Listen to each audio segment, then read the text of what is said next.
main events. Looky, who's here? Bruce Cooper, sporting the Diamondbacks. Dale, look at this. He's excited. I like that. Hey, man, it's a huge week for our Arizona Diamondbacks. Yeah. I mean, and a huge series starting tonight against those hated people from the left coast. Ohtani on the mound, no less. Dodgers haven't clinched that division. They're in the playoffs, but they haven't clinched that division yet, so they got to play. That's the bad part for the D-backs. Yeah, it is. And look, I see the Diamondbacks are in a three-way tie for that last playoff spot with the Mets and the Reds. But they're one game back right now. Yeah. Well, that's right. Excuse me. You're right. One game back. But the bad news is that the Diamondbacks would own the tiebreaker over the Mets, but they don't over the Reds. So they actually need the Reds to lose twice. Right. And the same thing with the Mets, by the way. The Reds are sitting in the cat house because they have the tiebreaker against the Mets too. So Reds are sitting pretty right now for that. If all three tie, the Reds are going. Reds are going. Yeah. Yep, they have the tiebreaker on both. That's what's fascinating. What's happening there? But look at you representing them. I didn't even think about it. Put on a Diamondback shirt. Absolutely. Or anything. Absolutely. And you know, I'll say this much. I was watching the Giants game against the Diamondbacks last week. Diamondbacks had a chance to sweep. Yep. They had numerous opportunities to win that game, including the bottom of the ninth, bases loaded, nobody out. It's a 0-0 game. I mean, Zach Gallen pitched his behind off. Wasn't that the Fott? Was that the Fott game? That was the third game of that series. The Diamondbacks are taking the first two, so they have a chance to sweep. Yep. It's 0-0 in the bottom of the ninth inning, bases loaded, nobody out. McCann is the hitter. Lavello pinch hit Adrian Del Castillo for him. And I'm like, no. You just needed contact. Yeah, he absolutely. And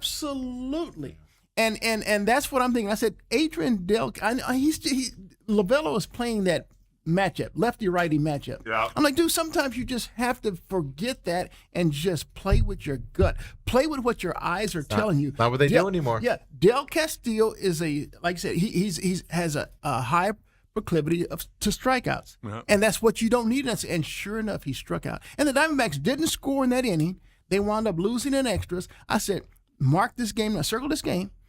This one's going to come back to haunt them. Because right now, if they won that game, they would swept the Giants, and they'd be just like the Reds, just like the Mets, 80 and 76. You can do that, 38 times, I think we calculated on this season, Bruce? But no, I hear what you're saying.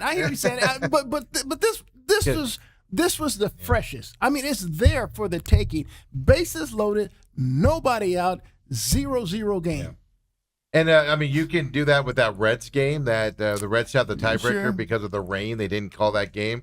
Moreno gets hurt in that game. Massa missed. What did he miss? 30-something games on top. So I refuse to play that game because then you got all the blown saves on top of it. I'll just phrase it this way. This is my thoughts on it. It's Torey Lavello's Diamondbacks. It's what they do. Tell me this, though, Bruce. You follow them now, and Lavello's been there for almost a decade. Don't you think some of that comes from above him, that you are going to do analytics, you are going to do exactly what the computer tells you to do? You know what? Mike Hazen does not strike me as that kind of. He might try to tell you, want you to play this guy, right? But he's not for situational baseball. He's not going to do that. No. Situational baseball, he's going to leave it up. I truly believe that. I've heard that notes are passed in the dugout in some high-end stuff. Well, I would hope that's not true. I would hope that's not true. Look. He's got a desk that literally breaks out what the and by notes I mean he has a desk. Analytics come out, get put on that desk, and then Torey Lavello has to study that during the game and then go, okay, this is the analytics. That much is true as it relates to the analytics. That's what I mean by the notes. Yeah, they are deep into analytics, but when it comes to, like the late game situation we're talking about, that's total Torey. I believe he has complete autonomy relative to situational baseball. Situational baseball. Because I was under the impression, we've talked, obviously, when they were struggling, they traded everybody away. I said if you you can't just let Torrey go if you're going to make a change. You can't just let Torrey go. Hazen's got to go. I was under the impression that Hazen kind of controlled what Torrey could or could not do in certain situations. Yeah, you know, look, I hate to even bring this up, but if you go back and look at it, it really makes a huge difference. Diamondbacks lost their third base coach to the Houston Astros, bringing a guy who, you know, never coached third base before in his life. And the Diamondbacks blew runs galore. I mean, he wouldn't send guys. No. And then he would. Then he'd send him. Then he sent Suarez, who's the slowest guy on the face of the planet. He sent Bruce Cooper coming around there. He could throw down halfway down third baseline. Hey, but since they made that change, things have really improved in that in that regard. And so you got to ask yourself: you're going back there, say you refuse to play that game. You go back and ask yourself, gee, how many games did that cost you? And you know what's fascinating about that? And we'll get into it. You're going to be here for an hour and a half, and you'll say something silly that'll get me going. But it's a great correlation whenever Steve wants to go to it about the Arizona Cardinals. It's a good point. And you look at the offensive coordinator, and you look at the offense, and there's something there. I don't know what it is. I'm not on the practice field. But Diamondbacks waited too long to make a change. They could have made that 6 weeks earlier. It reared its ugly head enough where you go, you know what? Yeah. It ain't working. But they hung on. Yeah. Cardinals, how is it broke? He's talking about the offensive coordinator. I'm talking about fencing. I'm talking about all that. Look, I just know this, that when Jonathan Gannon sees something differently than the media and the fans relative to his OC, then you already know that blood is thicker than water, if you will. Yeah. You know, we'll get into that. Okay. But I just wanted to say, because it's an interesting correlation. If you make that third base coaching change 6 weeks earlier, do you win 2 more games? Well, that's why I refused to play that game, because there's 38, 39 opportunities to play that game. But there's too many of them. It's been a monumental failure by the management of this team throughout the year, even the bullpen, etc., making those issues. But Steve, I think there's a huge difference here, though. When we're talking about those 38 blown saves, you know, you're trying to discover and find closers because you have lost your 2 ace co-closers. They were happening before they got hurt. No. Look. AJ Puck pitched 2 or 3 games total this year. Yeah, but the thing, it would have to be careful. Then he put Martinez. Remember when Martinez started having problems? Then they kept throwing him out there, and then they're like, "Well, we're going to give him a week and a half off," and then he goes out there and gets hurt because he wasn't ready to come back. Well, absolutely. See, those are the issues I'm talking about. Well, they mismanaged his health because clearly something was wrong. Because he, you know, when you look at the Jugs gun, I mean, this guy. His fastball's like what 102. Yeah, and it was like mid-90s. Yes, so you knew something was wrong. So then they kept making around. Then you found out that hey, it's Tommy John. Dude's got an issue. But they never really had anyone beyond that because they tried Shelby Miller. I mean, it was like Shelby Miller had some success. Well, and then he got hurt, and then they shipped him off. And that's what I'm saying. Now he's got Tommy John. You know. It's crazy, and so they kept trying. But here, I'm talking about managerial decisions that, you know, again, I think there's a huge difference between putting in a closer, trying to say, hey, close that game, and that guy's not adept to doing that. He's not used to that. As opposed to a bases loaded, nobody out situation, and you got a contact hitter, and you pinch hit him. But the closer situation that they came into this season with. That affects. It's kind of just like football. Sure, to do that correlation. There's no ASU question. last year couldn't kick field goals, which meant they had to go for it on 4th down. You changed the way you play in the field to get to that point. But it's just everybody knew in the situation you brought up, Del Castillo is not the guy to put. McCann was the guy you should hit in that situation. Or there was somebody else on the bench. I don't remember who it was that would have been a better option. And I love me some Del Castillo, but there's situations you don't want him at the plate. No. And everybody, it was all over Twitter. I wasn't even watching that game. I caught it later. I wasn't even watching that game. And all over Twitter, everybody was going, what are you doing pinch hitting? What are you doing pinch hitting Del Castillo in this situation? And then afterwards, Story goes, I felt it was the right decision. And it's Of just, course and he that's where you go, what? Yeah. It again. I'd like to see him doing what the team has kind of morphed into since the trade deadline. They've gone back to embracing the chaos, and I see that Torrey. It seems to me now he's done a few things with his gut, as opposed to, because there is a situation when I like to see Alec Thomas finish games defensively, because I think he's the best defensive center fielder. Unquestionably, that the team has, but he's one of the top 2 or 3 in the game. But he's said, no, I'm not going to send Alec up in there. I'm going to send someone else, and then I'm going to put Baroja, the rookie Jorge Baroja, in center field. And Baroja's shown me that he's a really good fielder, defensive player out there. And so I saw that more of what he should have been doing. Yeah. Earlier, and so I like those kinds. Well, of I brought it up where Torrey, they started running, and now Corbin Carroll's in the 30-30 club, first Diamondbacks ever. Isn't that something? And when they started running again, Torrey said, "Well, after the trade deadline, we're more athletic now than we were before." And I was like, "What?" yeah, you got rid of Suarez. He shouldn't be running. Yeah, Naylor shouldn't be running either. You're right, but you've had the speedsters minus Blaze Alexander with injuries or whatever. But you've had the speedsters all year long. Why weren't you running then? Well, it's just constant with Torey Lovullo and this management. And I put Hazen in there as well. It's just constant. I phrase it as, Dale, right? Don't let your players be great. The Diamondbacks are so cautious, always wanting to set up. We have to be ready for the postseason. They went to a 4-man rotation a week ago. Yeah. And the reason why they said they were doing it was they want Gallen to be ready for Game 1 in the playoffs if they make it. What? How about we make the playoffs first? Yeah. They're always making moves with the eye of 3-4 months down the line instead of here in the now, and that's where I get frustrated with the way they run this team. You can make that argument for sure, but and look,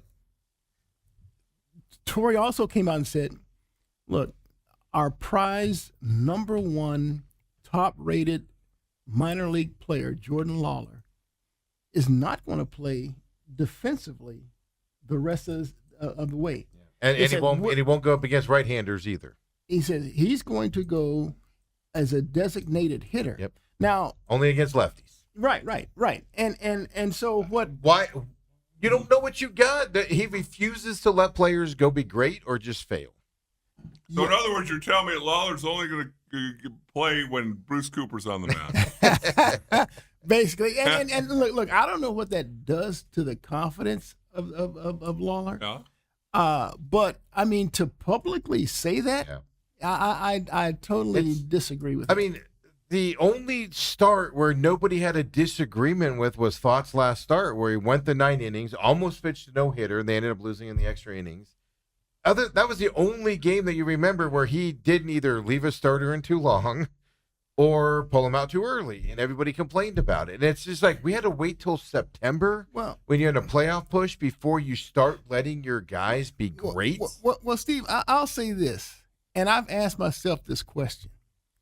The Diamondbacks have had a glut, an unusual number, an aberration of Tommy John pitchers. So I asked myself this. Is it something that medically they aren't doing or are doing? Or should they manage their pitchers better in terms of not letting them go too long? So I asked myself that question. Yeah, I have an answer to that. And I don't have an answer for it. So the fact that when I've seen him bring like Ryan Nelson, he's been going really good. And I'm like, dude, you're pulling him off. And then you go to the bullpen. So when I look and I say, well, geez, we have had an inordinate number of people on Tommy John. Maybe that goes into their thinking. Then you mentioned Brandon Pfaadt, yeah. So you look. Because Torrey has said all year long, well, I know how he feels the next day. I know how he feels the day after, and we got to protect him from that. Yeah. Name another team. I watch a lot of baseball. You don't hear the Yankees going, well, I know how he feels tomorrow, so we don't want him out there to do good things. They go out there and they put him out there. If they have a no-hitter going, they're watching him. They're leaving him out there. Torrey will go and get him, in those situations. It's just let him be great. And if you manage on the side of fear of injuries, you've already lost. Well, let me say this. If I knew the answer, I would because I've never seen anything quite like this. It actually happened. The Diamondbacks actually have escaped it the last couple of years. Yankees, they lost two of their starters, one before the season even began, and one at the beginning of the season. Okay, it's a big thing. so what is leading to all these Tommy John injuries? I have my theories, Dale. Okay, all right. They don't get them ready for the season. I believe That's what it is. it's the babying of arms. Why didn't Randy Johnson ever have Tommy John surgery? 6 foot, Nolan Ryan. 6'8" guy. Yeah. Every power pitcher today, young one, has Tommy John surgery within his first 2 to 3 years. Paul Skeens, if the history is there, Paul Skeens is going to have Tommy John surgery in the next 2 years in baseball. And you but think it's you 'cause they're never babying saw it him? before. Yes, they don't prepare him properly. I heard Randy Johnson tell a story about his opening day start in 01 or 2000. He threw 125 pitches. No, or whatever. 160 pitches. Yeah. 160 pitches, complete game, first game of the season, opening day. I think it was Buck, right? Yeah, Showalter, I think. Everybody was was losing their mind when that happened. Yeah. He had a fine season, from what I remember. Well, he was a 3-time Cy Young Award winner, so I guess. It's the same thing with football. You don't set your body. The Diamondbacks, they didn't do it as much this year. They did it a little bit, but last year especially, they were, well, we don't want to pitch too much in spring training because we got to have my arm ready in September. You can't play that way. You just can't. Your body's not ready to go through the ups and downs of the season at that point. And there is a correlation between the way that they get ready for a season in baseball and now the way they're getting ready in football. Protect our guys. We're not going to play them in preseason. We're not going to have contact. We're not. You're losing guys left and right. And Najee Harris and it's soft tissue injury. But Dale, I can point you to athletes who got hurt in preseason and lost for the season, and so people then say, "Well, why are you doing it?" So it's just like you damn. I'll even go a step farther. Players like George Kittle worked out on his own all offseason for the San Francisco 49ers. Came in. They said they came in with the best shape they've ever seen George Kittle come into football shape into. Yeah. Tears his hamstring off the bone first game of the year. Yeah. He came in too good a shape. He came in just absolute shape, but not football shape. So when the first game comes, he's not ready to go, tear his hamstring off. And let me tell you, they don't do the off-season workouts like they used to. They don't stretch them out like they used to. Guys aren't throwing year-round like they used to. They're not ready to go. Doesn't that fall more on your strength and conditioning coaches then? Well, here's my theory, Coop. You can't pull fat. Oh, my goodness. Think about this. Oh, some of these dudes are so strong. They're so sculpted. The one thing in the medical field that they have not found a way, to strengthen are ligaments and tendons. I mean, you can go. Tiger Woods is a perfect example. Always jacked, but as he got older, what happened? His back started hurting him a lot more because he didn't. He was always super tight all the time. And things like that. I mean, there's something to that. I used to talk to major league pitchers before I got into this side of the business, and I talked to them, and they just be like, "Yeah, my spring training, all it is stretching myself out, be ready for game 1 of the season." So there, just every outing, it's more and more. Now it's not like that. Now it's especially for the Diamondbacks. Oh, it's a long season, so we're gonna ramp up into this season. So they don't even start pushing for regular season games till April. And then they're ready. Oh, we're going to be ready for June, July is when I'm going to be at my peak at that point because it's a long season. And you're setting yourself up for failure and injuries. That's my theory. Well, I'll tell you what. That may have some validity to it in terms of ramping up because I was ready to throw the white flag on Zach Gallen and say, get him out of here. But, I mean, since that trading deadline – no expectation. Maybe he's been ramped up at that point. I mean, he's been that ace guy. He was the culprit. Remember last year, he was the one saying in preseason or in training camp they're having a missed start. And he was like, "Look, I put an extra. I think he said an extra 30 or 40 innings on his arm for the playoff run for the World Series." and so he wants to take it easy. This was last year now, not this year. Last year he said, I want to take it easy so my arm's ready and fresh as can be when we come to September and we hit the playoffs. And then they missed the Well, and all that, again, I don't know if there's a concrete answer to the way you can avoid that. But I do know this. I remember last year at this time, they had a chance to make the playoffs. Dude, And they had a 3-game lead with 7 left to play, and they blew it. 3-game lead, 7 left to play, they blew it. And they rested Ketel Marte on a Sunday, just like they rested him on a Sunday before the All-Star game this year. Well, then they wanted to be ready for the playoffs. they rested him, a week or so ago, and he's been – I mean, he's had all right games since then, but he hasn't been the superstar pushing to the playoffs since that foul ball. He hasn't been there on top of it. And then you got guys like Blaze Alexander. We talked about that last week. Playing the day after his elbow looks like my neck, just swollen the size of my neck out there. It's just an unfortunate thing. But look, I mean, the bottom line is, and this is the problem that you have with Torey Lovullo, is are you fine with this type of Diamondback? This is what Torey Lovullo's been his whole 9 years here. They don't run away into the playoffs. They back into the playoffs. If they get there, they underachieve throughout the season. Take out that 110 last year because he had no talent that year. And they're gonna have and stuff like and they're gonna have lesser talent next year, which he's performing with now. And they're developing. They're finding out. Blaze Alexander is a great utility guy, right? Tim Talwa is a great utility guy right now. They have talent here and things like that. But is Torey one of those managers that's going to get you to that next level? Well, I always ask myself this. Does it appear that the players are tuning the coach or the manager out?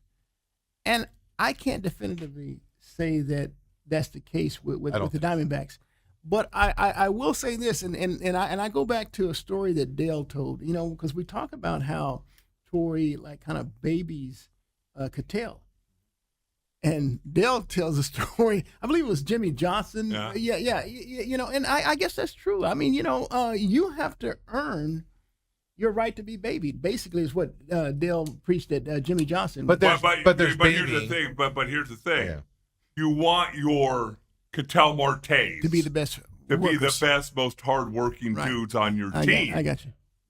And because the others try to tell about Jimmy Johnson, we had multi-time Pro Bowler Mark Stepnoski, 5th year in the league, hadn't missed a practice, hadn't missed a game, missed an afternoon practice in training camp. That's back when we're going 2-a-days. We're going 2-a-days. We're going full pad. This is a great story. Full pad.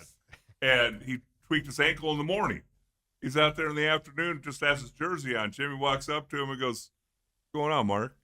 He goes, "Coach, I tweaked my ankle. I haven't missed a practice or a game, in 5 years." And Jimmy goes, he said, "This is the first practice I've missed in 5 years." And Jimmy looked at him and said, "I haven't missed any," and turned and walked away.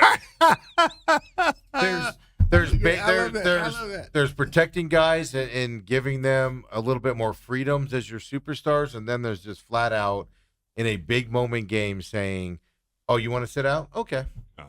If Michael Irvin went to Jimmy Johnson back in the day and said, "Coach, I don't want to play Sunday. I'm just not feeling it." I don't think. I'm not saying you would have cut him, but that wouldn't have gone over well. I'm with you on that. Trust me, I'm with you guys 110 on that. But it just goes back to, again, I just don't think that I've recognized or noticed players that have tuned them out. Now, I will say this: the report that I believe it was Nick Picoro that when he talked about how there was almost like a mutiny in the locker room, or the clubhouse, relative to Marte missing anything, and so that became so public to the point to where I'm like, wow, okay, Torey, you got a problem here. Right. Well, then he did it after he fouled that ball off his foot. What, a week or so ago? But it certainly seems like that must have been addressed. Yeah, I agree. Because you don't hear it. That story specifically said Torey Lovullo is afraid of Ketel Marte. It flat out said they're afraid he's going to sulk and be a baby, and they don't want him to do that. And that's a dangerous thing. Right, but it's also curious that kind of has spurred or helped spur their renaissance. Yeah.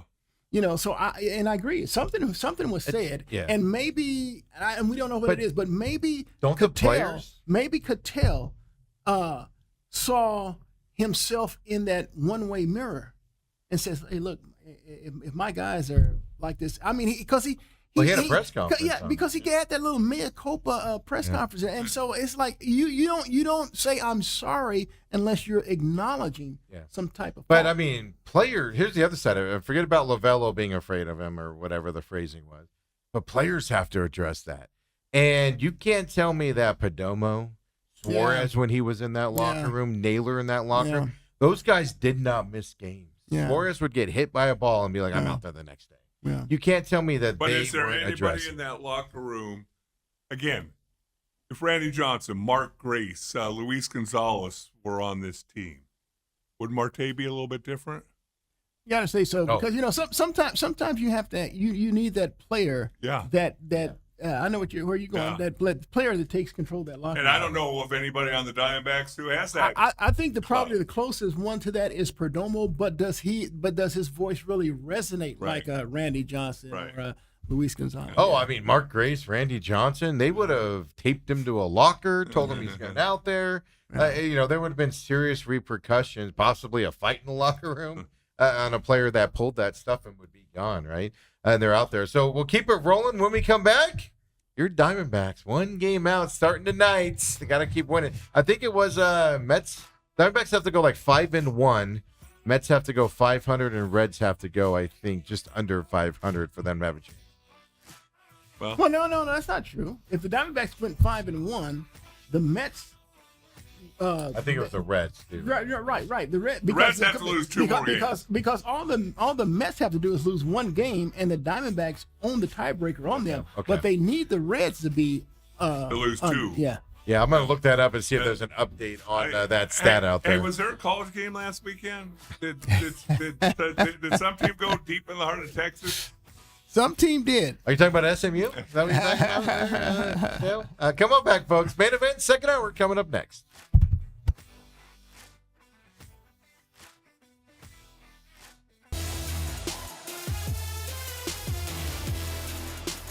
We're back here. Main event, Bruce Cooper joins us on Tuesdays every week, folks. Always a good time to have him here. Of course, long time. You guys, you, of course, hosted on Channel 12, Sports Night, or whatever, Locker Room, or what they call that.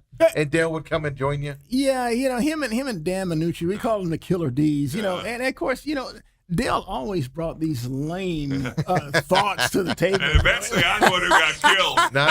Not much has changed then, Bruce. Not much has changed. That's all I'm saying on that. So. We just got done talking Diamondbacks and the excitement there and everything. I was trying to find Jack Summers from SI, who's going to take a step back here from his duties there. He's still going to write, but he's taking a step back a little bit.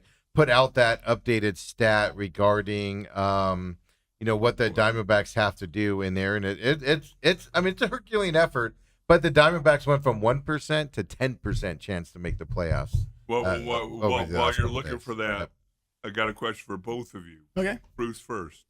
Next Tuesday when you come here, are we getting ready for a playoff series here in Arizona, or are we putting the finishing touches with our shovels? I think we're putting the finishing touches, and I'll tell you why.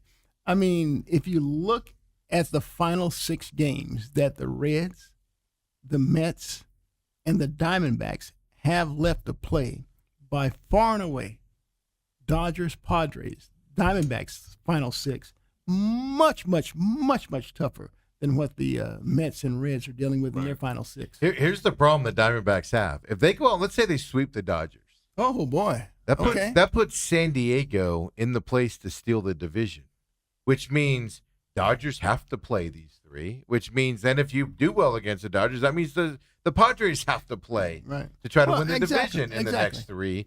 And that's the problem that the Diamondbacks have, is their competition isn't settled in terms of the division yet at that point. So, so basically, here's the chart. I know you can see this here, Bruce, but, Diamondbacks if they go 6-0, then the Reds have to go 4-2 in order, for you to catch the Reds, who have the tiebreaker against you.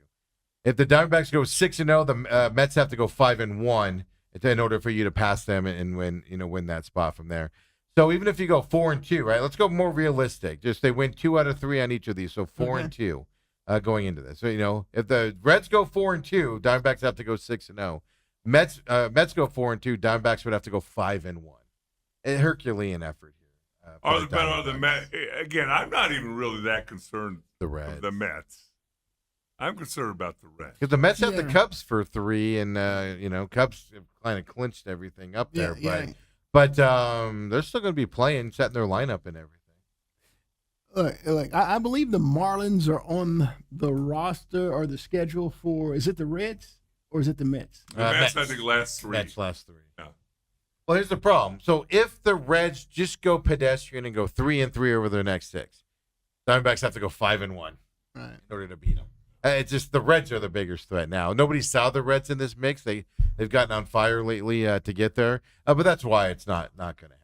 Yeah, the Reds more than the Mets. If the Reds and the Mets had a more challenging final 6 games, then I'd like the Diamondbacks' chances a lot more than I do now. Yeah. But the Diamondbacks are the ones that have the really challenging final 6 games of the regular season. Right. And good for I'm kind of rooting for the Reds to make it. The Diamondbacks don't make it. I'd like to see the Reds get there. I am too. Young team, of course, long time Arizona, guy down there. Well, imagine that team. Well, I'm still bitter with the Diamondbacks blowing the 3-game lead with 7 to play, and it was the Mets that benefited from it. Yeah. So I'm okay with the Mets. Let's go from that disappointment. Look, you got to give them credit. The way this team's built, they're not adding payroll. Torey Lovullo is going to be back next year. Mike Hazen's going to be back next year with this team. You don't blow the coaching staff out when you're not going to have your workhorses coming back next year, meaning the pitching guys or whatever. Right. And this team with no expectations might be able to put a little run together and stay competitive all year long, and Torey gets to stay. I just contend if you're with Torey, if you want to win consistently and make playoff runs, Torey and his staff is not the guys to do that. So, but if you get rid of Torey, can you improve on that, or do you end up like Nebraska, where you're like Matt Rule's now 4-12 against ranked teams at Nebraska? Got tired of going 9-3, Coop. Yeah. Tired of going 9-3. All right, well, let's go 6-5. So there's a real danger, but at the same time, at some point you've got to decide that mediocre is not good enough. Like I'm all for Torey staying. I really am. I don't like we can all do Monday morning quarterback and question some of his decisions like I did in the bases loaded, nobody out. But at the end of the day, I like the culture he's kind of established there. I just hated the fact that they got. Yeah, I kind of hated. That's actually what I hate the most. Well, here's the deal. I hated the fact that they got away from that last year and this year. See, 2 years ago, they embraced the chaos. I said, boy, this is tough. Yeah. They put so much pressure on the opposition and wasn't even funny. They were one of the first teams to start stealing baseballs. Absolutely. Absolutely. So they've kind of morphed into more of a 3-run jack kind of a team. Yeah.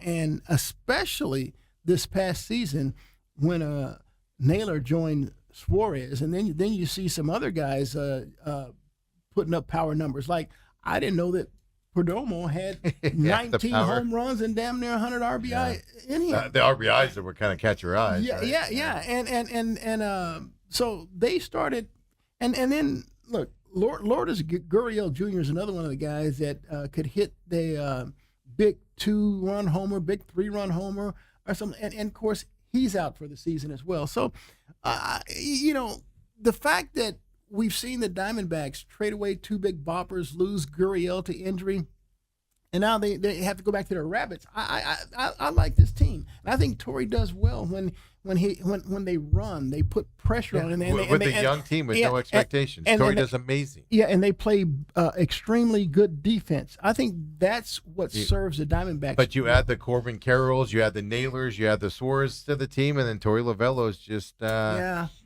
neutralized, I guess you can say. And that's the problem. Bob Brentley was great with the veteran team, won a World Series with them. Then when they started going young, he didn't know how to manage. Well, yeah. The veteran guys know how to get it done, especially when you have veteran guys like a Randy Johnson and a Kurt Schilling on the mound.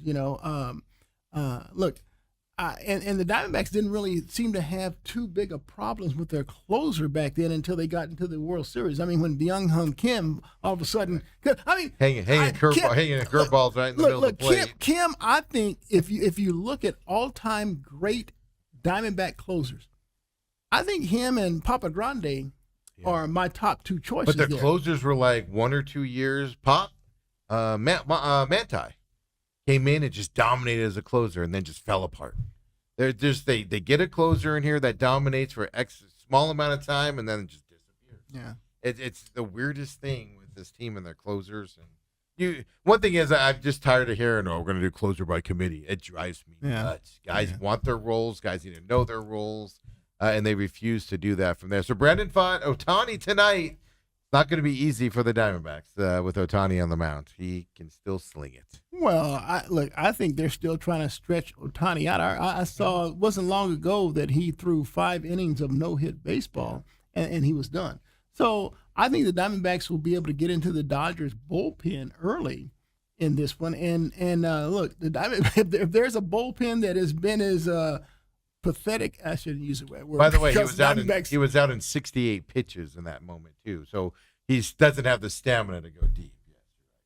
Yeah, so I think the Diamondbacks can get into the Dodgers bullpen, which has not been a strength of theirs at all this year. I'm going to tell you this right now. There's word on this, and when the playoffs come, Ohtani's going to move to the bullpen. He's going to play outfield, and he's going to move to the bullpen. Watch, it's coming.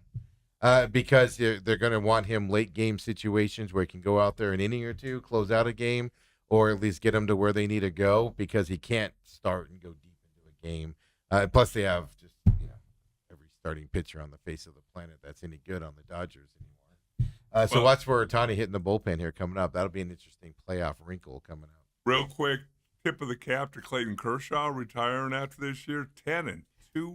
Well, let me tell you something. He's had his struggles in the postseason, but he's been one of the more dominant left-handed pitchers in the history of baseball. Yeah, really. I mean, better than Randy Johnson. Well, I was going to say in my era of watching baseball, Randy Johnson, Steve Carlton, I would say they're 1 and 2. But Clayton, I would certainly have to say that Kershaw is in that top 5. Is he one of the greatest Dodgers of all time? That's the question I asked to Dale on this show. One of the greatest Dodgers of all time. And is he up there in that level? That goes back to Brooklyn, too. Yeah.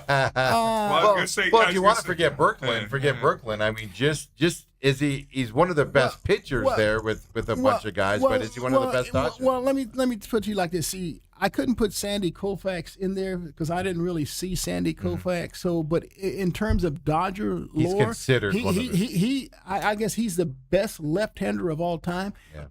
And so I shouldn't just say left-hander. I mean pitcher. No, he's the Dodgers' best. He's held up as the Dodgers' best pitcher. Yeah. And I would argue Kershaw might rival him a little bit. Rival? Might be up there. Does Kershaw take over? Hold on. You said in your generation. What about Lefty Grove? Lefty Grove. Didn't you see it when you were young, Bruce? Yeah, I forgot about him. I mean, how many outstanding games did I go and watch him play? Hill was just waiting to pull that one out. Yeah, it's fascinating when you think about the great Dodgers and his Kershaw, because in my mind, Kershaw just was out there doing his thing.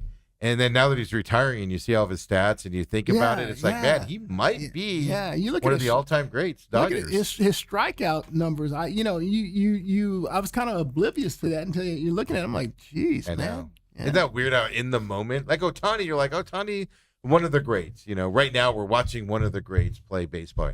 But I don't know if the world had thought that about Kershaw while we were watching him. Yeah.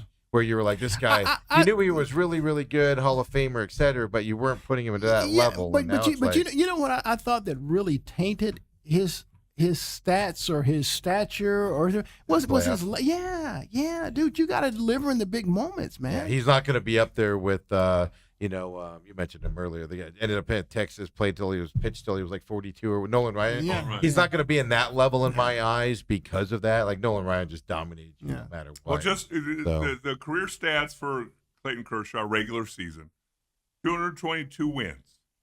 I would have thought there'd been more. 222 wins, 96 losses, 2.54 ERA. There was a few years where the Dodgers hey, weren't man, great. that is, that's getting it done, man. Yeah. That's getting it done. Yeah. There was a few years there that he pitched with the Dodgers where he was the guy on the Dodgers. Yeah. They didn't have a lot until this new ownership. He won group 21 came in. games a couple years. One year went 21-3. Yeah, he was pretty dominant in the regular season. I remember that. I mean, and I would have guessed that he was pushing closer to 300 career wins. To be honest with you. He just sucks. It sums it up, Bruce. He just sucks. So, of course, let's get into it here with the Cardinals over the weekend. We've kind of gone in and out of that talk here. I fall on I'm not saying you fire Drew Penzing now. I'm saying Drew Penzing might not have the experience to coach this offense move forward. Then you got a head coach that's a defensive head coach. It focuses more on that and things like that. A lot of people still say Kyler Murray's the problem here, and this offense struggles because of Kyler Murray, and things like that. Where do you fall? I haven't really seen Kyler Murray just where you say, God, he's terrible. I mean, look. When I look at the Cardinals games, each one of their games, including the 49ers, their time of possession is double the team they're playing. Yeah. They're controlling the ball. They get down to the red zone, and the imagination or the productivity in the red zone is just mind-numbing to me. Now, keep in mind, one of his Penzing's better calls in the red zone was there was a 3rd and goal, had a little swing pass, a little flare out to DeMarcado. Dude, you catch that, you can walk in the end zone. Walking in. I mean, and so those come back to haunt you. Instead of a tie game, you have a 4-point lead. And so the whole complexion changes. But yeah, I mean, that's what to me is really mystifying, because at the same time, the Cardinals aren't running the ball worth a flip. But I'm hearing a lot of people complain about Murray's dinking and dunking. Well, the dinking and dunking is keeping them in possession of the ball and moving it down the darn field. They got to finish. They got to finish. They have one humongous problem. And last year, I stood up for this group. I think both Steve and I did. Yep. The offensive line. Yeah. Last year, I thought the offensive line was very underrated. I thought they played a lot better than the national the national opinion of them. Even after they lost Will Hernandez and some of those guys, they were performing and opened up those holes. Yeah. You look at this year, first 3 games. The guards aren't getting it done. You can talk about Murray all you want and why can't he go deep, but there's somebody in his face. Yeah. He catches the snap in the shotgun, and one of the guards is getting pushed 3-4 yards back immediately. Yeah, and that's a very good point, Dale, because, see, Murray's doing a lot of scrambling. I mean, he's making some of those Murray-type runs out of that. But at the same time, too, I go back, and I'm just a real big proponent of this, because I'm going to get into the run game a little bit with your offensive line there. But I still go back to this. I can't get past this. About 4 years ago, Cardinals started the season 7-0. Mm-hmm. Then they were 10-2.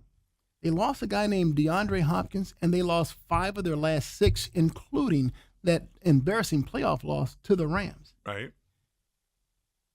DeAndre Hopkins was that guy. If it was 3rd and 1, 4th and game, he caught the ball. Or if you threw a 50-50 ball up, he made that catch. Against the Bills in 2020. Hail Mary against Bill.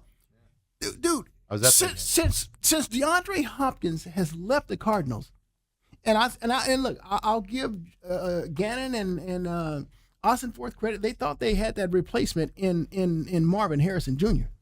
Dude, I watched a number of Ohio State games. I never saw Marvin Harrison drop as many passes as I am seeing. But he was it's more alarming. open. But he was always open. No. Dude, but- he was open Sunday and dropped the well, darn ball. I know. That's issue number 2. But he was always open in college. But that aside, look. So you have to have a quarterback has to have that dude. He has that, and unless your name is Brady, unless your name is Mahomes, you have to have that dude. Aaron Rodgers lost Devontae Adams. He wasn't that dude anymore. Right. I mean, you can go down and you can just pick out receivers and quarterbacks. And Murray had that with Hopkins. He doesn't have that now. Well, and so and then let me interrupt you real quick. Okay. He does have a receiver. It's a tight end. but got- if, got But two the of tight But- end is not the Right. big play guy. The tight end and McBride's as good as anybody. right, he is. But even when Travis Kelce at his best in Kansas City, he had some dude named Tyreek Hill that cleared it out. Yeah. I mean, Tyreek Hill, he commanded a double just because of his speed. I just and so I'm like, in this offseason, I said, God, Keenan Allen still available? Cardinals, why don't we go get him? This dude knows how to get open. He can make those fourth down catches, those games that are on the line, and yet they didn't do it. And he's back with But it's because this offense does not prioritize wide receivers. it's clear. And so now I'm gonna get back to the running game. And again, James Conner, he really shocked me a year ago. I know the Cardinals drafted Trey Benson to be that second dude, but let's look at last night in Detroit. Detroit has a speed guy. Can't compare him. No, well, you can't.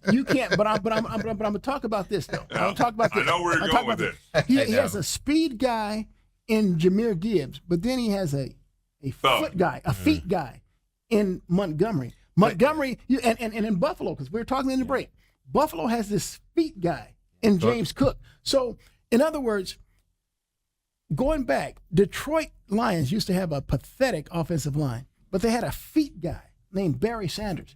Barry Sanders can make his offensive line look good.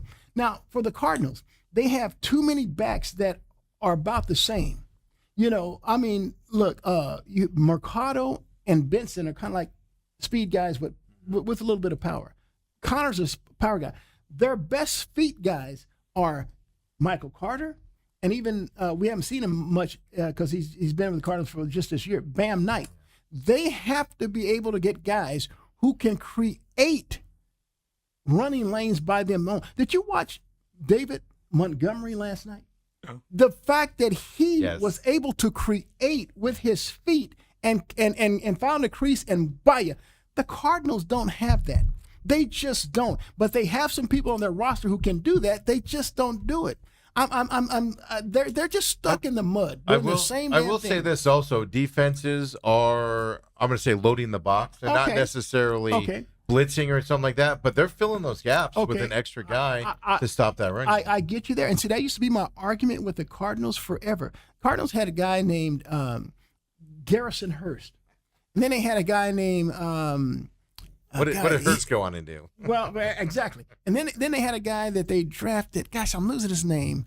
Played for the Bears too, and he had 1,000-yard season. First round. My gosh, I can't think of it. But in other words, there were 2 first-round draft picks that the Cardinals had, and they never did anything in the Cardinals because the teams loaded the box. And I always said, hey, look, you have to get dynamic on the perimeter. You have to stretch teams out. And that's why I really loved when Denny Green came, because Denny Green with the 3-wide concept, all right? And he drafted some guy named Larry Fitzgerald. So now you're pulling people out of the box, and so now you can have running backs that don't have that name, but they can do. I mean, like David Johnson, for instance. I mean, who's David Johnson? I mean, but because you had dynamics, Yeah, and he got him can catch- outside. Guys, it's really driving me crazy. I can't think of the guy.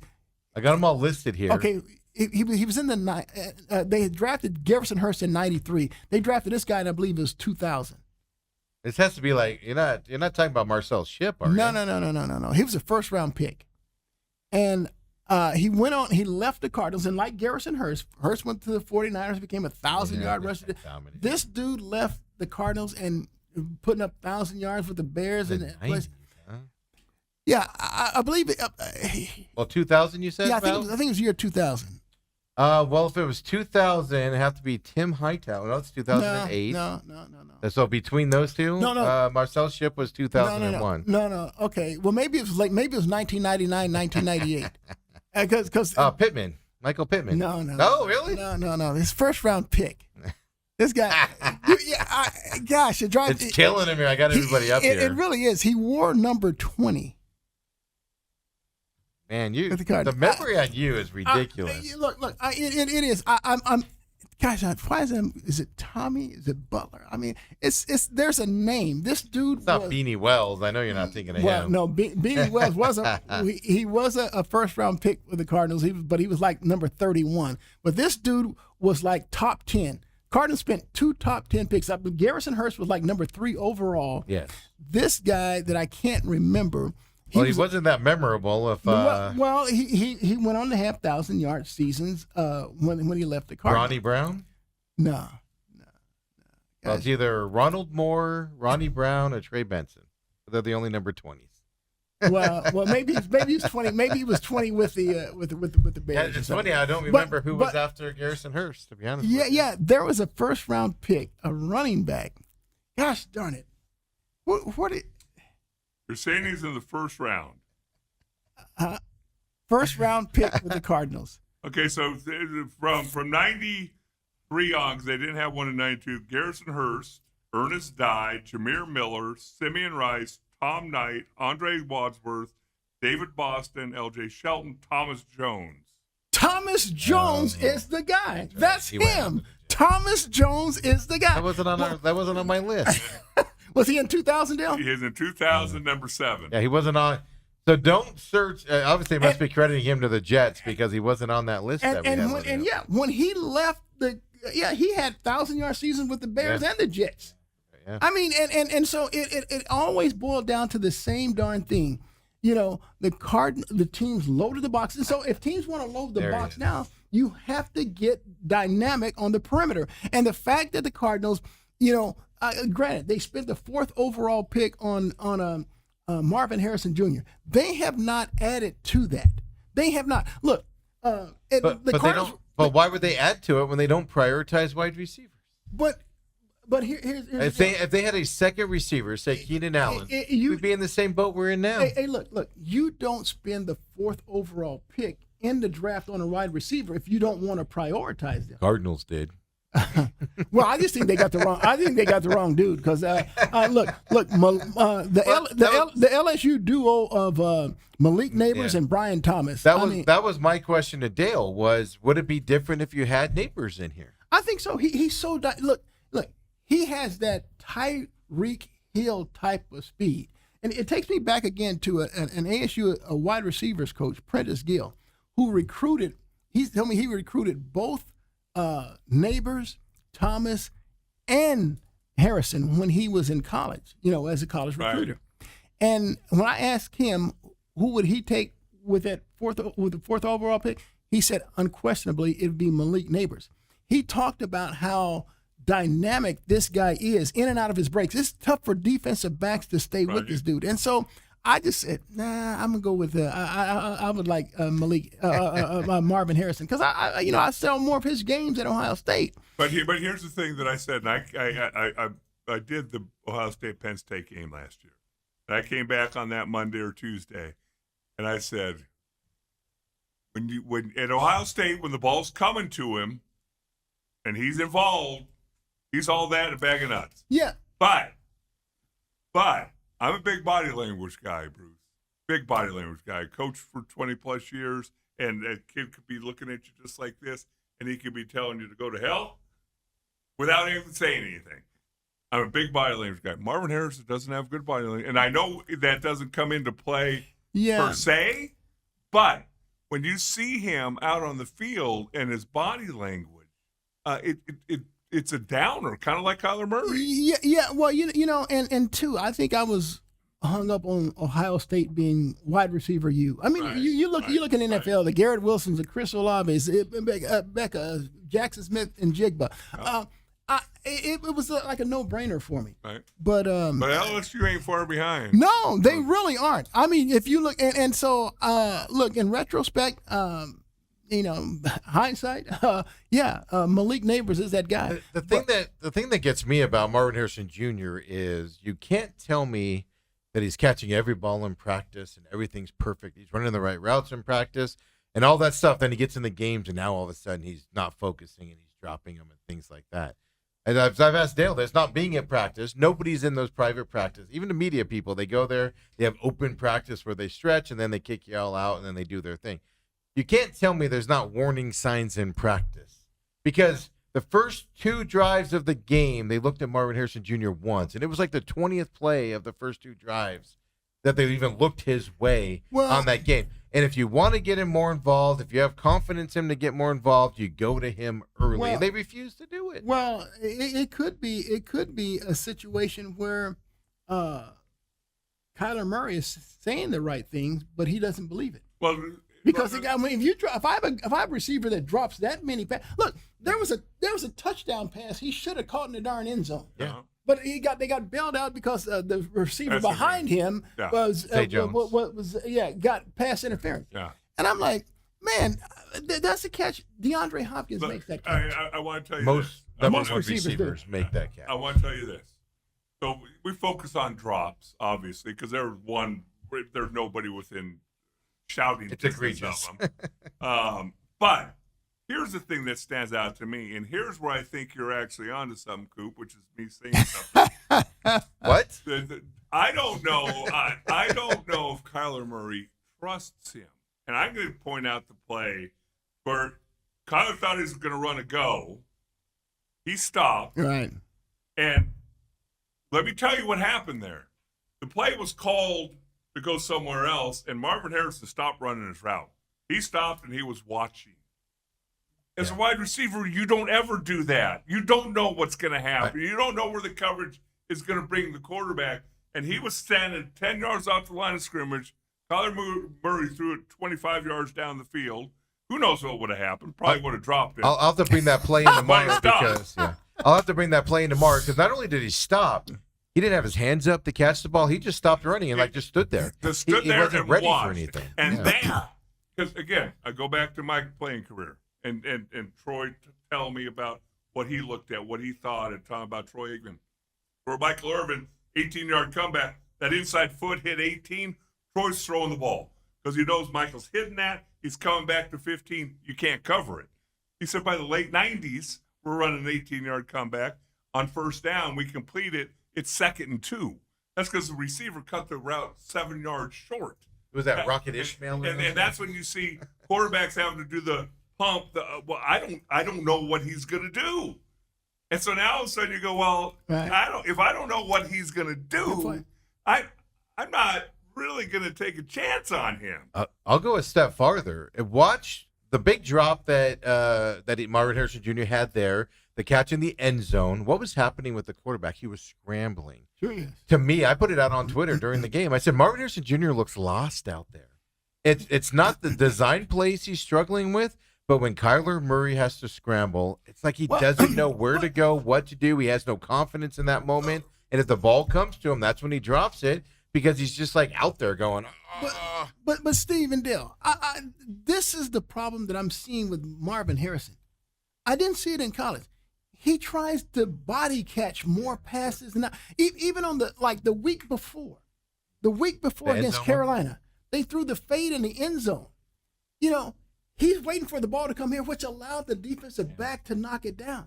Dude, he's not sticking his hands out. And again, the 40-yard bomb that he let it come to his body and hit him in his chest. Dale noticed. So that's what I said too. But Dale noticed he turned his head as soon as the ball hit his body. He turned his head and looked away. No, you're talking about the week before. He's talking about the touchdown one, but the big one in this game where he dropped it in the middle. Not only did he try to body it and missed it, but he turned his head to start running before the ball even touched his chest yet. But Dale caught that in the film. And so you got that. But the thing that would bother me more if I'm an Arizona Cardinal fan or Arizona Cardinal is the fact that he's 6'3". They list him at 6'4". Yeah. And added 10 pounds of muscle, and you can see it. And you're going up against a a 6-foot tall cornerback, If and you're lucky. you go up and you catch that ball at its zenith, and guess what? Defensive back can't do anything, but you let it get down here, and that's when hands get involved, and that's when somebody can rip your arm down. And I don't think it's because he's afraid, but I don't know frustration. what it is, because he would do that in college. Yeah, let think it's concentration. me tell you something. We got spoiled watching some guy wear number 11 because he never let anything come into his body. Oh, no. He was all about the hands. Oh, yeah. I mean, whether it's one hand with either hand or both hands, he caught with his hands. Yeah. I'd love to see Marvin Harrison do the same. Yeah. I mean, he did does- it at Ohio State. That's what's baffling. man, I literally watched a video where an Ohio State fan put together a compilation of Marvin Harrison Jr.'s catches with guys on him at Ohio State. It was like a 5-minute long video. Always caught with his hand. And now all of a sudden, to me, it's a confidence issue. He's lost out there, doesn't understand where he needs to go. But why? And his confidence He is down. has a Hall of Fame father that should give him Yeah. all the little If you're the nuances Cardinals, aren't you bringing him in to work with his son and paying him to do his son, something? Put him on the that's payroll? something his dad should have been has worked with him since he was a kid, toddler on up.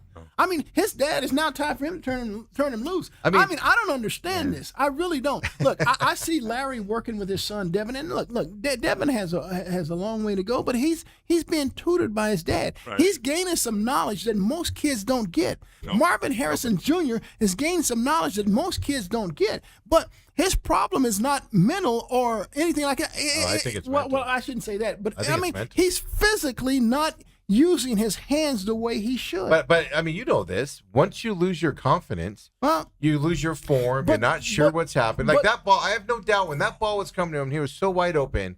In his mind, he was probably going, "Don't drop it! Don't drop it! Don't drop it! Don't drop it! Don't drop it!" But Steve, this is what I got to ask you. This is what I got to ask you, and I'll throw this out to Dale as well. See, we're talking about year 2 of the same problem. That's the problem. See, year 1, you know, he's a rookie, and I said, okay, maybe he's overwhelmed and lost his confidence. Yeah. Year 2, you've added 10 pounds of muscle, and you're coming in. It's a new season. They worked out in the off season together. Kyler Murray and him worked out in their They did all the, trainings and stuff. so, Yeah. dude, it's got to be a different level of confidence that Yeah. you're coming in with. Yeah, you should. It should be everything that you're Well, doing now. You're not guessing I where I think should he be. came in confident. You lose confidence over time. But I do want to point something out. Just to be fair, his rookie season, he put up decent numbers. But Dale, he For- also for- dropped. He did. He put up decent numbers for a rookie. He just happened to be in a class where a guy drafted behind him Well, had a magical. It doesn't help that the Cardinals were like, "We got our generational wide receiver." Okay, Dale. The magical season you're talking about from Malik Neighbors came because Malik didn't drop any damn balls. Right. He's dropping balls and put up decent numbers. Right. All right, catch all your balls that hit you in the hand, and all of a sudden that decent season becomes a magical season. I understand that, but I'm just saying, in all fairness, he had an above average rookie season. It's just when you compare him to other guys. You know how you get a receiver confident in a game? Throw to him early. Throw him Not the 20th play of your not the 10th play of your second drive. When you have 2 long drives going. But here's the deal. Then that goes back to the offensive coordinator because those first plays in that first That's series, what I can they're all scripted. That's what they're I can tell. scripted. We went through play by play yesterday. Why wouldn't you? Didn't even look at Marvin Harrison Jr.'s way to But film.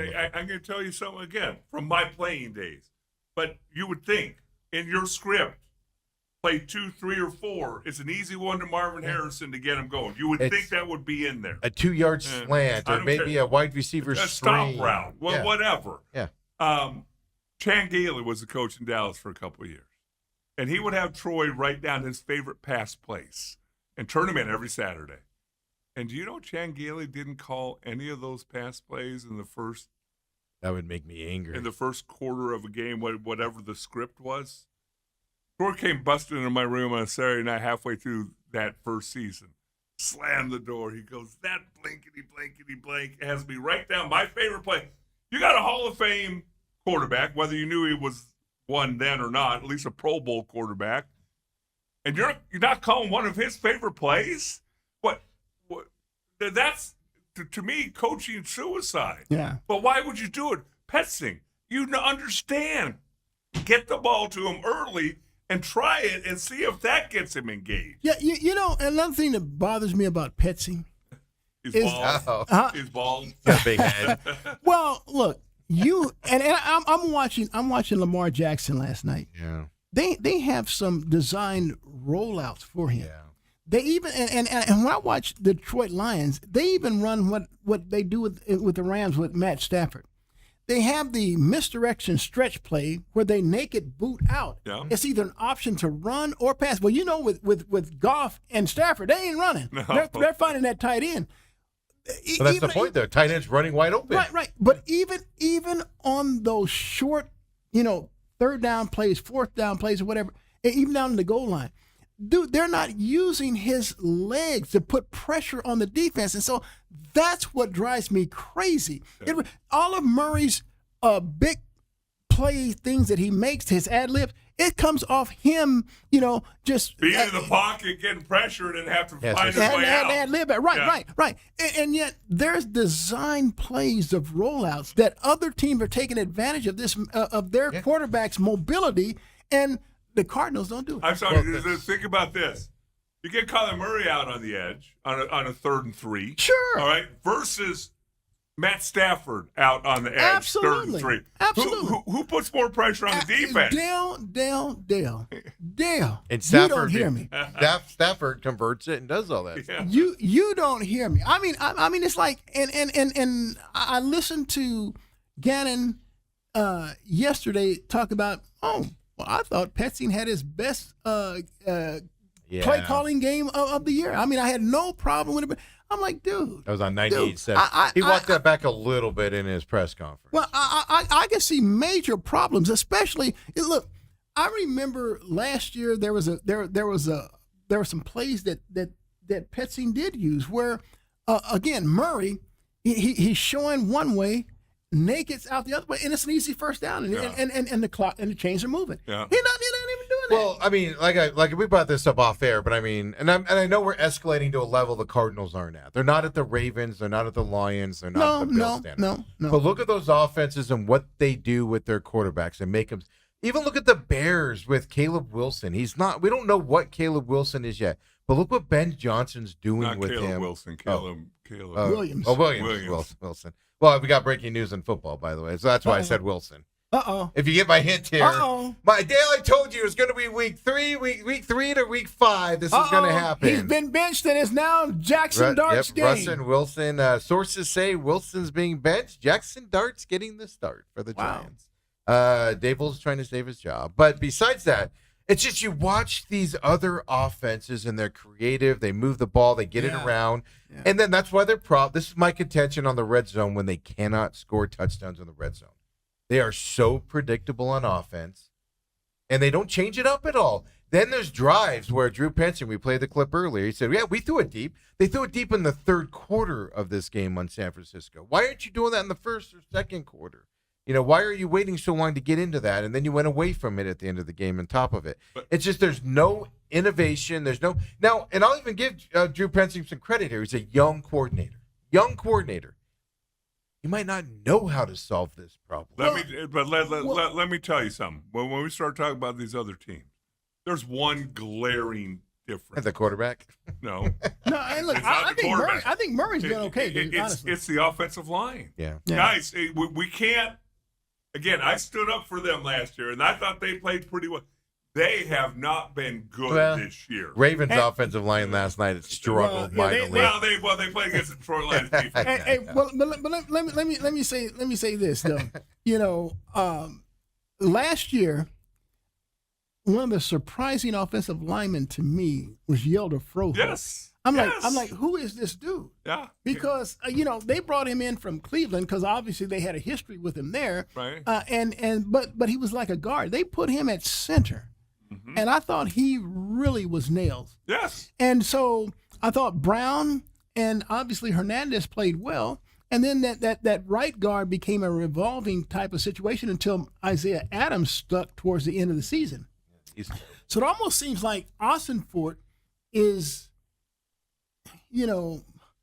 I guess intent upon making his draft pick look good. Yeah. You know, and look, Isaiah Adams, he create the Cardinals can go down in there and they can get a first and goal at the 10, and yet they're bringing that play back because there was a penalty on the offensive line, and more often than not, it's against Isaiah Adams. Yeah. The two guards are struggling right now.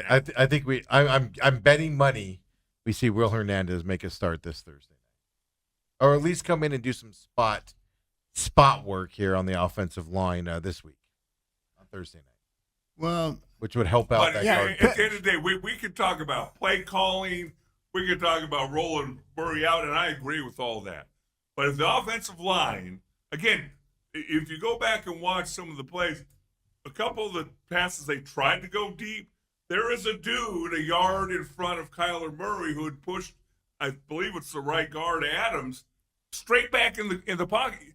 You can't have that. Yeah. Well, Adams is the right guard because Evan Brown's the left guard. And so I hope that Will Hernandez can maybe, and not only that, but bring a little toughness to that offensive line. Yeah, you know who else is disappointing to me is Jonah Williams. They Cardinals spent a lot of money free agent wise on him at right tackle. Those are the two guys that are the problem. Yeah, and you know, a year ago it was Paris Johnson at left tackle and Kelvin Beachum at right tackle. Now Beach, I was watching him against Nick Bosa Sunday. I mean, Beach was really doing a heck of a job against Bosa. Oh, he sure he was.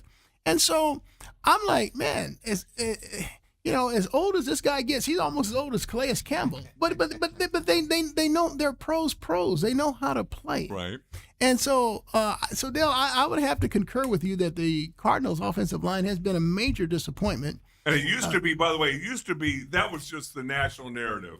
Cardinals' offensive line sucks. Cardinals' offensive line.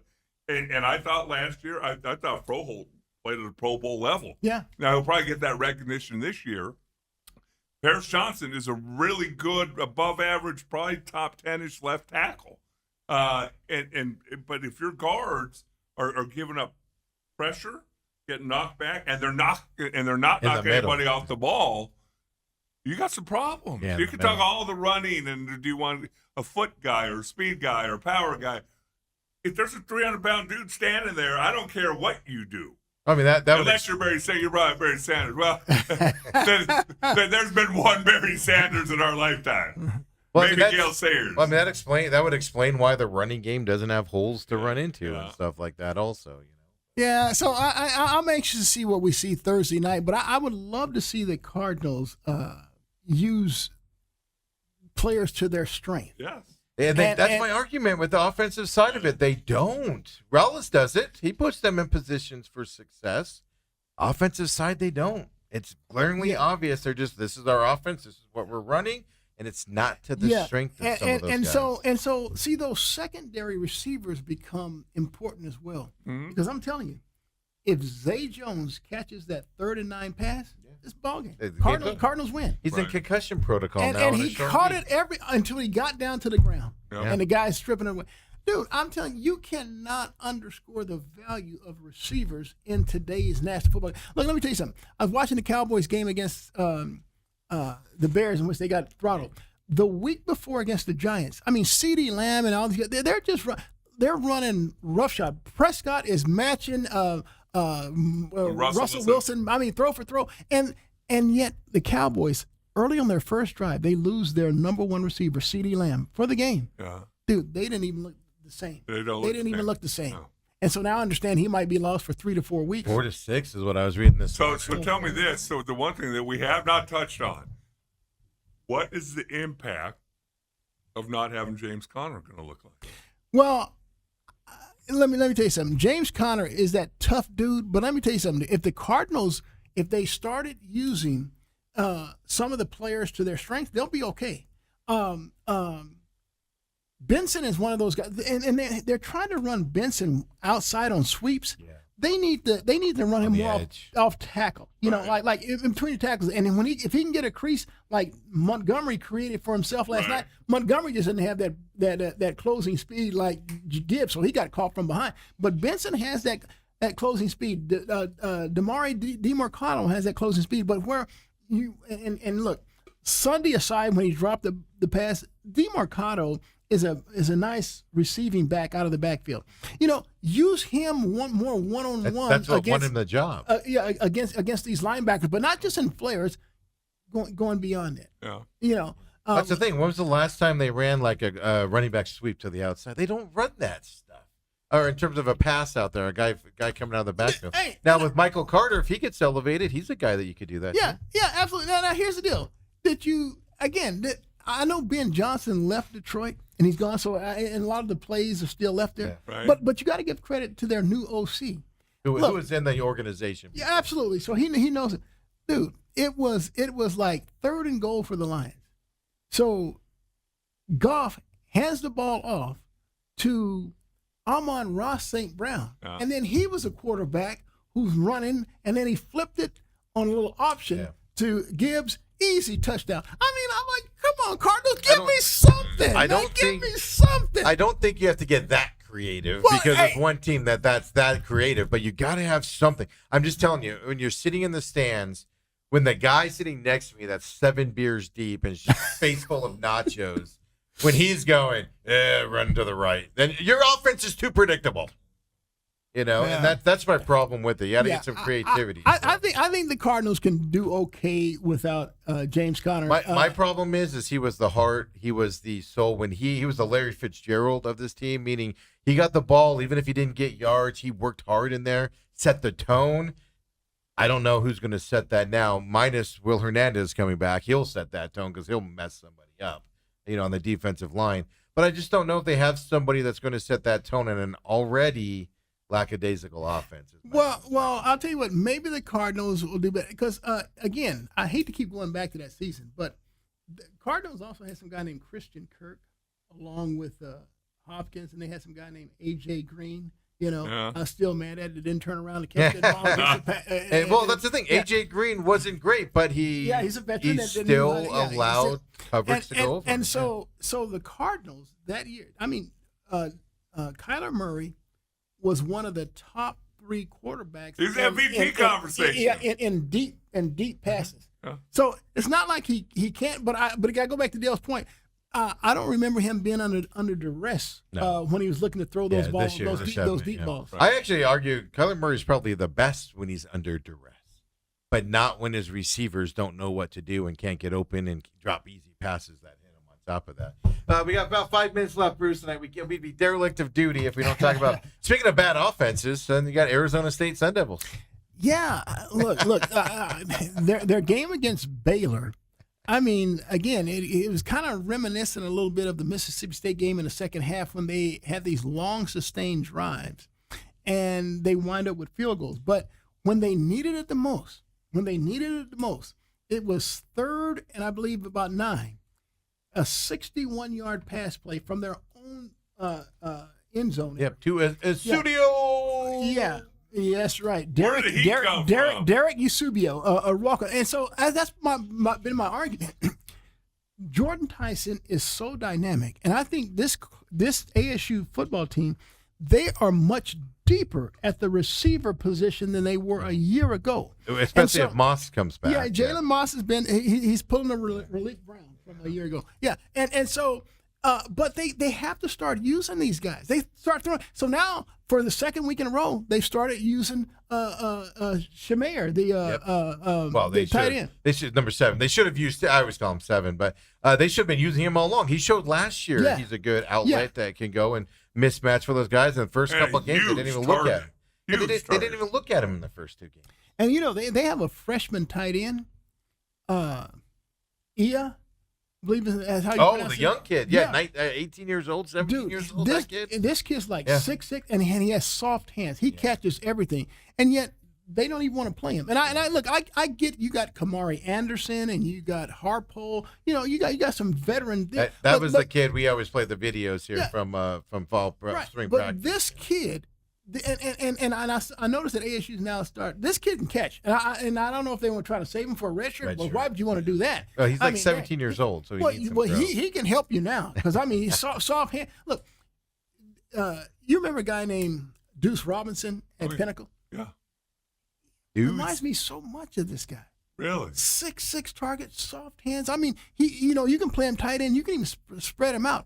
He's that athletic and he has that soft of hands.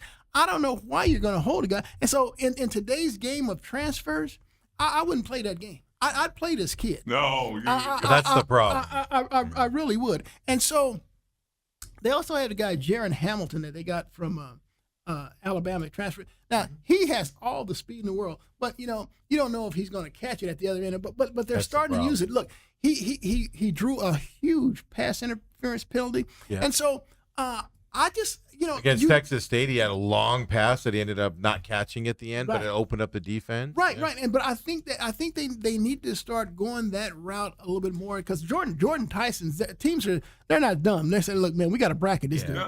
Somebody else got to beat us. Yeah. So the narrative coming out of the Baylor game was Arizona State's offense was terrible, and I think what we're getting caught up on when we talk about ASU's offense is their terrible starts to the game. And then they wake up in the third and fourth quarter. They ended up with 400 of total passing yards in this game. Yeah. Right? 179 rushing, 221 passing.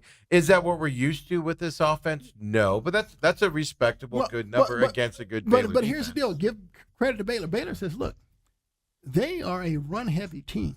Right. And you're getting Kyson Brown back, too. So you talk about teams trying to stack the box. That's what Baylor was trying to do to try to take the Devils' run game. And so if that meant Levitt looking for more targets, I'm all for it because I think ASU can be more balanced than what they're showing right now. My biggest concerns for them is penalties. They just continue to get penalties. I don't think you can solve that.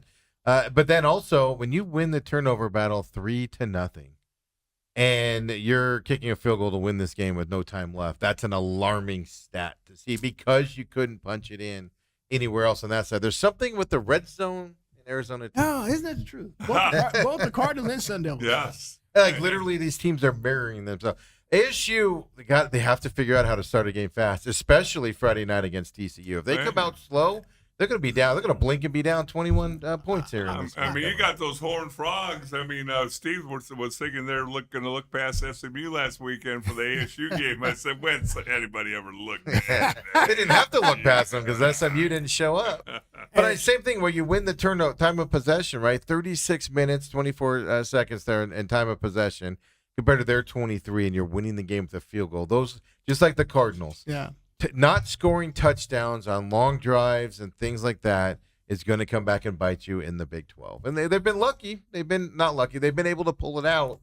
That's eventually going to come back and bite you, though. Yeah, so especially on the road. Hey, look, this is a huge game, and so look, I'm looking at the Baylor game as maybe a breakout game offensively for the passing game for ASU. Yeah.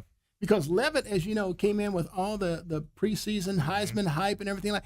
He's not played up to that, but I thought this past Saturday in Waco against Baylor, he looked almost as close to Levitt last year, especially in the second half.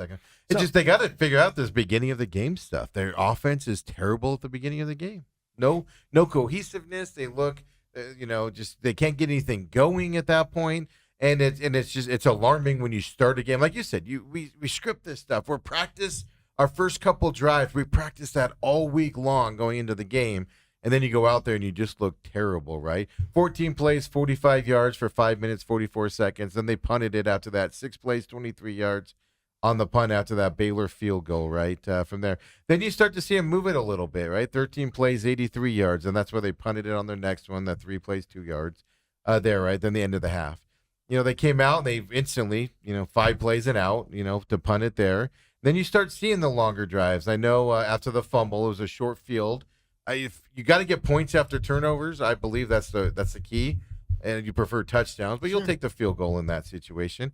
But then this one, the one that bothered me the most was the 10 plays, 66 yards, up 13-10 and not kicking the field goal on the roll. They went for that turnover on downs. They didn't convert it there. Then the next time, 5 plays, 21 yards. That's where they kicked the field goal to go up by 6. In that situation. I would have actually probably done that opposite if I was them there. But then they open it up at the end. 7 plays, 84 yards. 11 plays, 49 yards there for the field goal to win it. It's just if they can do what they do in the fourth quarter in the first or second quarter, they're going to be all right. Yeah, even in Mississippi State when they were down 17-0, well, they dominated the second half. Yeah. dominated. So you're right. Yeah. You're But right. I mean, in AU, they struggled when they first came out Yeah, they did. as well They from did. that point, They right? did. Texas State, at the first half, I was like, you better come out fast. They did not come out fast. Real quick before we get out of here, quick words on your boy Cam Scattaboo. He's going to become a national hero here before July. I'm telling you, one? I thought that Cam Scattaboo's greatest asset going to the NFL was going to be his ability to catch passes out of the backfield.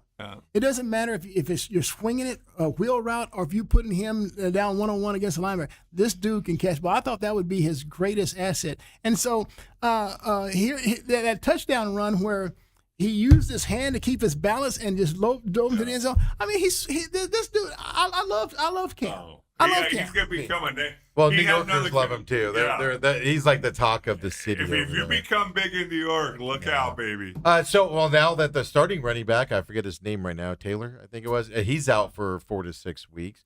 Cam Scattaboo is going to get the ball more, and I think this is the time to move to Jackson Dart because you're getting some younger guys in there. Get Jackson Dart in there.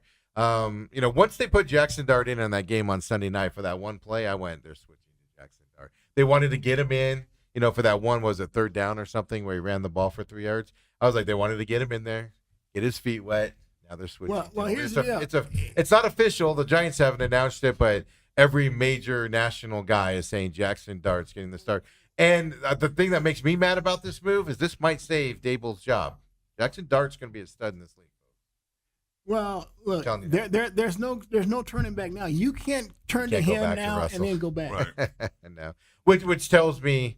Tells me that Dable might be able to save his job as it goes. I hope not. I want him gone out of there. This will be fun to watch with those two guys there, and I think you're going to find that Jackson Dart and Cam Scatterby are going to have a composure with each other, being young in the league, etc. That might settle them down a little bit more than a veteran. I think Malik Neighbors will be the biggest benefactor. Oh yeah, because he'll actually get hit with the ball and that stuff.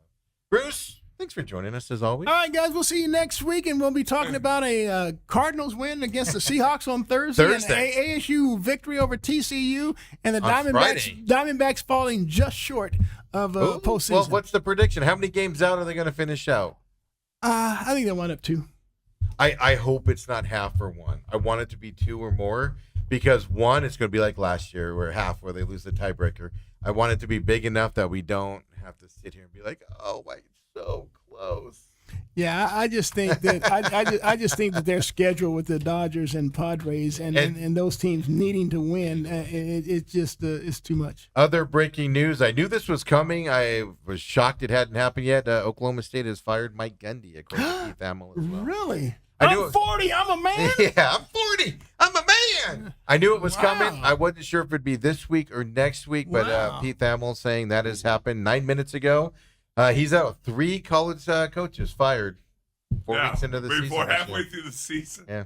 Yeah, and only thing saving Dabo Sweeney is a $50-60 million buyout. His buyout amount. And I'm anxious to watch U of A at Iowa State. I think that they can. The Wildcats can actually beat the Cyclones in Ames. You're drunk now. Hey, no, let me tell you something. Iowa State has yet to play an impressive game. They're 4-0, and that's all that matters. Just win, baby. I get that. But they have not been impressive in any one of those 4 wins. Coop, if Arizona wins, then my steak dinner gets that much closer. You know that because I don't think ASU's beating TCU.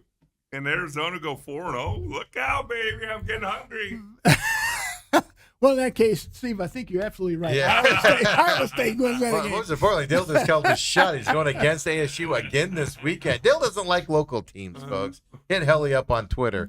We'll see you next week, Bruce. Appreciate it. Everybody else, McCollum on Business will be around noon today, just a heads up. And then, of course, we'll be back tomorrow as well with Mike Sheehan from Scottsdale Christian Academy, his coaches show, and more. So come on back and join us, folks.